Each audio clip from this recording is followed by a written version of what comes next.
Let's look into subleases. IFRS 16 requires an intermediary lessor to account for a head lease and a sublease as two separate contracts, applying both the lessee and lessor accounting requirements. This approach is considered to be appropriate because, in general, each contract is negotiated separately, with the counterparty to the sublease being a different entity from the counterparty to the head lease. So the thing is that if in the case of sublessor, sorry, in the case of sublease, uh, the, the sublessee has to account for both lessee and lessor accounting requirements because both are separate contracts negotiated separately.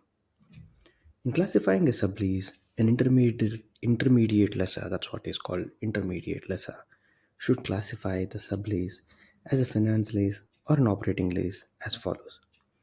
If the head lease is a short-term lease that the entity as lessee has accounted for applying IFRS 16, the sublease should be accounted for as operating lease. Otherwise, the sublease should be classified by reference to the right of use of an asset arising from the head lease rather than by reference to the underlying asset.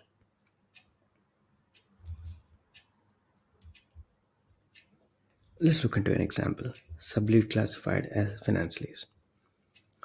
Head lease, an intermediate lessor enters into a 5-year lease for 5,000 square meters of office space, the head lease, with entity A, the head lessor.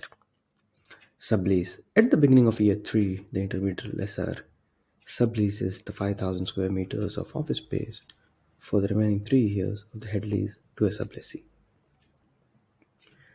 The intermediate lessor classifies the sublease by reference to the right of use of asset arising from the head lease. The intermediate lessor classifies the sublease as finance lease, having considered the requirements in IFRS 16.